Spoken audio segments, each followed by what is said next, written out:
Hello guys, welcome back to Jeet blog.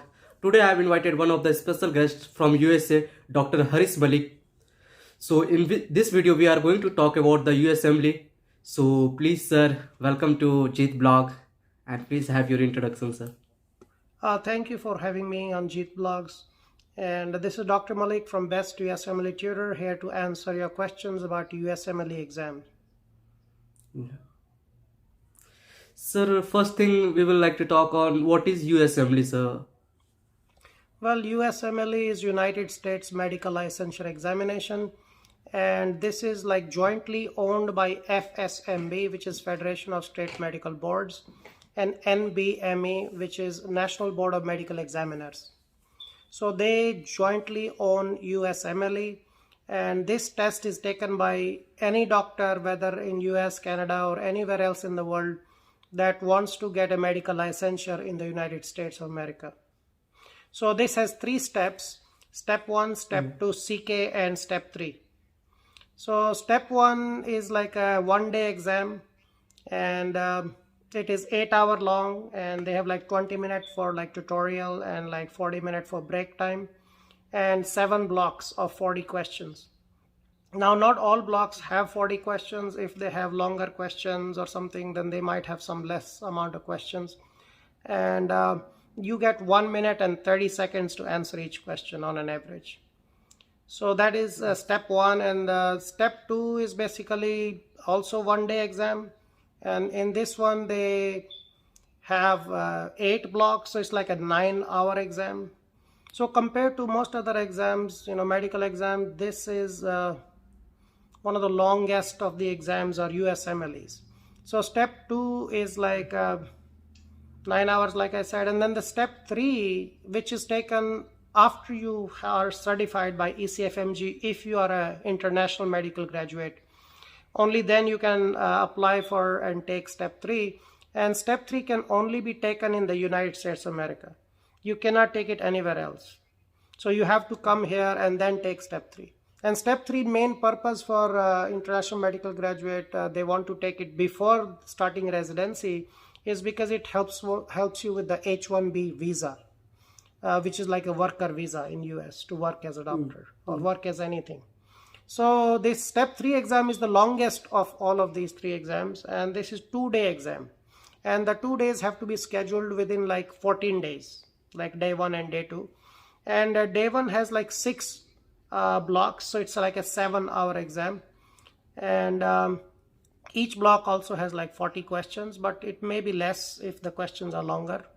And the day 2, which is taken within 14 days, that one has 6 blocks also. And those 6 blocks are shorter blocks, and those have 30 questions each.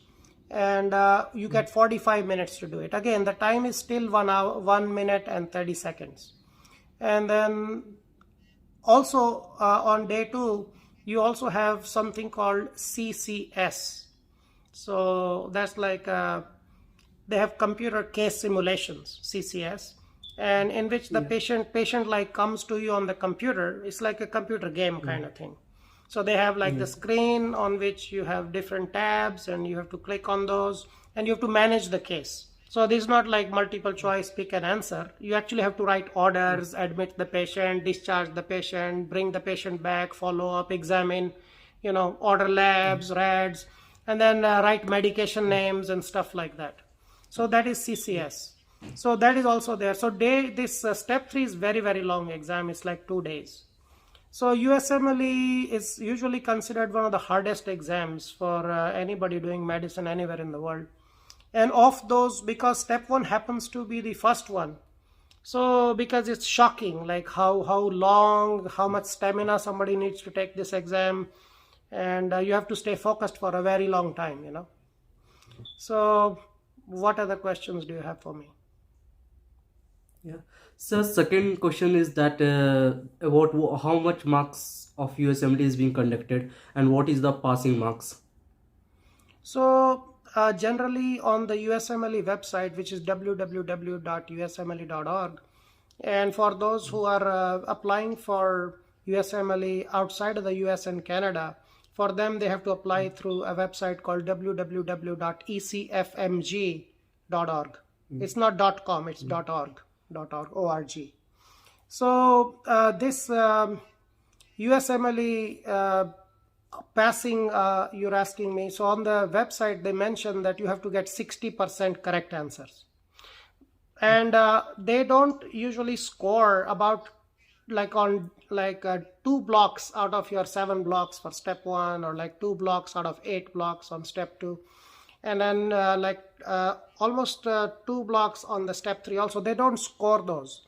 And it's not like the whole block they don't score, that many questions they don't score, and they randomly put these questions all over the test, and these are experimental questions. So it is very hard to say, like, whether you've reached 60% or not. So that's like very vague, because it's not like out of total questions, like how many percent you have to get correct. But the way they score, so step 1 starting like January 26th of 2022, which is this year, has become pass or fail. So they're not going to tell you what score you got. But they still are saying that passing you have to get like 196. 196, and these are out of 300. So, but they will just tell you whether you passed or failed. They are not going to tell you what score you got.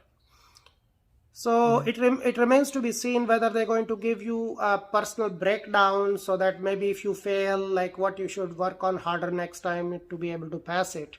So that remains to be seen, because I have not seen any score sheets yet for the new pass fail step 1.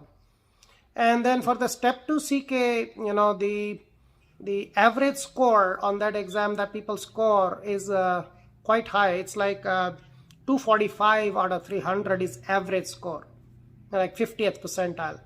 And then the passing score on the step 2 CK currently is 209 out of 300.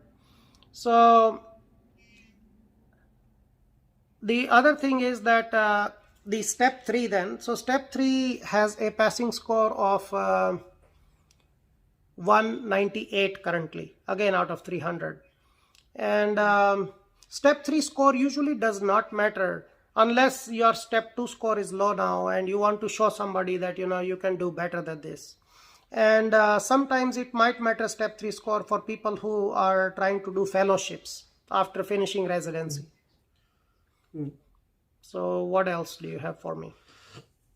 Sir, again the next question is that how many, if someone have passed the first attempt, first step and second step, if he failed in third step, then what will be the result, what they will allow or not? So about pass fail attempts, let me tell you. So USMLE allows maximum of 4 attempts per step. Yeah. And so if you cannot take each step like more than 3 times within 1 year. And for the 4th attempt, they have a rule that you have to wait minimum of 1 year from the first attempt, or minimum of 6 months from the 3rd attempt before taking the 4th attempt. And this is true for all the 3 steps, step 1, step 2, and step 3. So after passing step 1, so most like American students, they take step 1 after they finish their 2nd year, before they start the clinical year. So step 1 is like the basic sciences exam. And then the step 2 CK is the clinical sciences. And the step 3 is what they call clinical medicine. And the day 1 of step 3 is the foundation of independent practice, FIP, which has material similar to that what you find for step 1 and step 2 CK. And then the day 2 of step 3 is what they call advanced clinical medicine. In the advanced clinical medicine, the questions are, they're not interested in your ability to diagnose, or so much so to even just treat. What they're interested in is like, can you figure out what are normal findings, where you can just reassure the patient. Or it's like a primary care exam. So like if primary care cannot do something, then you're going to refer the patient out, right? Or if you have some, like USPSTF is an organization in America that sets the screening guidelines that the doctor that those are practicing here should follow. Like who should be screened at what age, with what kind of risk factors for what disease. So this USPSTF screening guidelines, they always test that a lot on day 2 of step 3. And Then they also have end of life care questions over there, like if somebody is dying, to give them more morphine and give them more oxygen, that kind of stuff. They have like brain death type of questions. So, and they have a lot of prognosis, like everybody want to find out what is going to happen to me, like I have this like stage 3C, like non-Hodgkin lymphoma, like what will happen to me, right? So then the question answer might be like, because we have good medications these days, so if you respond well to treatment, then yeah, maybe you'll have better prognosis, even though you have later stage cancer. So prognosis is a big deal on that. And then another thing is that USMLE, compared to most of the other medical exams, has a lot of biostatistics on all the 3 steps. A lot of biostatistics. So you have to be really, really good with biostats. And I think the reason for biostatistics they put so much of it on these exams is because everybody has a smartphone now. Yeah. And so anybody can pull up any study and tell the doctor that, why don't you give me this medication, So you have to answer something like that. So they want all the doctors to be prepared to answer these type of realistic questions. Sir, what is the use of USMLE? Why should we go for USMLE?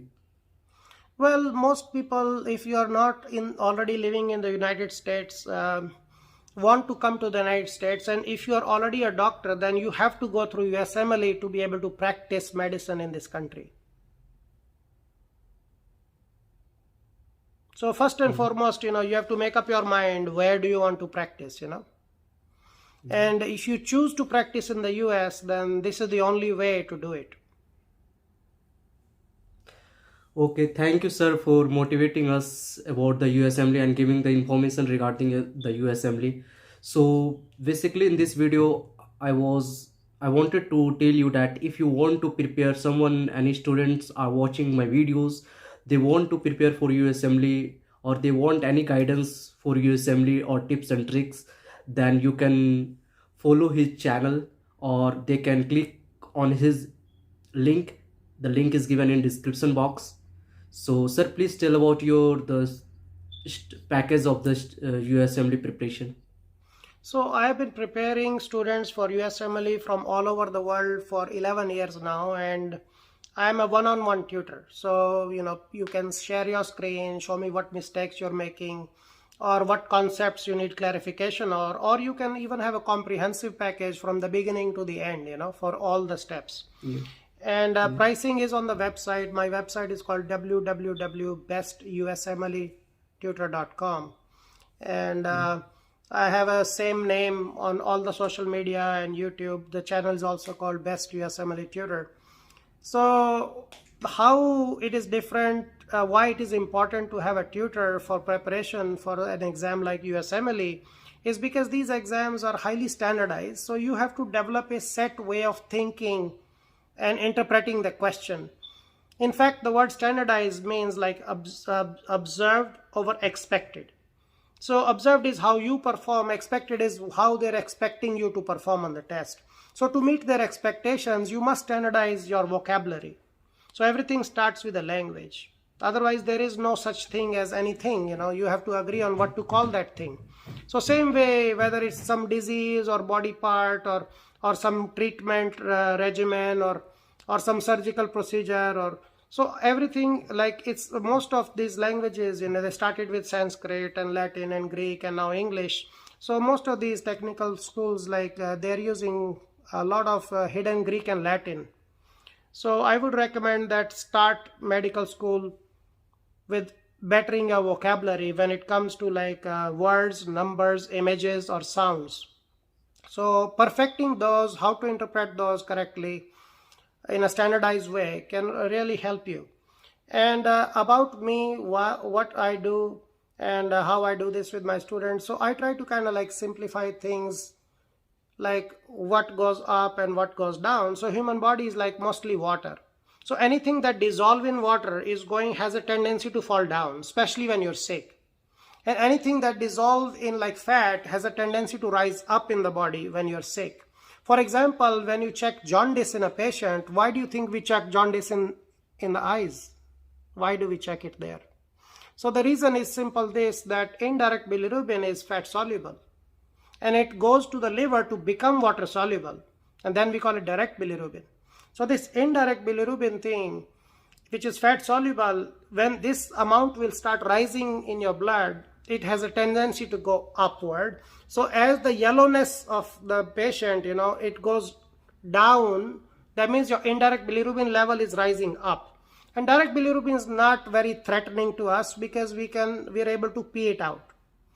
So if you take a reverse example, like a very popular disease on all the steps is SLE, systemic lupus erythematosus, in which you have a lot of these immune complex buildup. And immune complex is, these are proteins, and proteins are water soluble. So water soluble things tend to fall down. So that is why the joints that are affected in like SLE are lower down in your body, like dependent body parts. And that is also true for other diseases like rheumatoid arthritis or Henoch-Schönlein purpura in children. So understanding this up and down, whether things dissolve in water or they dissolve in the lipids, is very useful in trying to understand like symptomatology and presentation of a lot of diseases. So I also help students one-on-one, whatever questions they're getting wrong on the popular Q banks. And the most popular Q bank today for USMLE is USMLE World. And you must do those. And also another thing is that this NBME that I mentioned earlier in the interview, this NBME has self-assessments. And those self-assessments are pure gold for the preparation, because those are questions that came in somebody's test previously. Now they are not going to repeat. They're not going to repeat. That's not the purpose of doing those. The purpose is to see the style of the question, and what kind of information they're interested in. So they have self-assessments. They have 6 self-assessments currently for USMLE Step 1. They have 3 self-assessments for Step 2 CK. And they only have 1 for Step 3, but they keep updating that. So you should go to mynbme.org, mynbme.org, to look up about these self-assessments. And then also the website www.usmle.org. That website also has free tutorials for each step and a lot of useful information for anybody taking these exams. So you must try to take those free tutorials that are there on the website before you take each of these steps. But remember that those questions on the free questions are a lot simpler than the actual exam. Don't be fooled by the simplicity of those questions. Even if you can score 90, 100%, you're not going to score something like that on the actual exam. And like I mentioned, they have a lot of experimental questions. So don't be scared, when you see something that you've never seen before, because that's the whole purpose of putting that question there, to see how doctors react to such questions. So pick whatever you feel is correct. And my philosophy is that as a student, you should always think, I don't know, so let me find out. But when it's time to take a practice test or the real test, you have to know that you are the best. Because that way you can stop debating about which answer to pick. And just go with whichever one comes to you first, and that will save you a lot of precious time on the test, because it's a time test. Okay, thank you, sir, having on Jeet blog. I'm really thankful to you. You're welcome. So guys, if you like the videos, then please like, comment and subscribe the channel. And if you are new on the channel, then please subscribe it for more informative videos. So see you in next blog.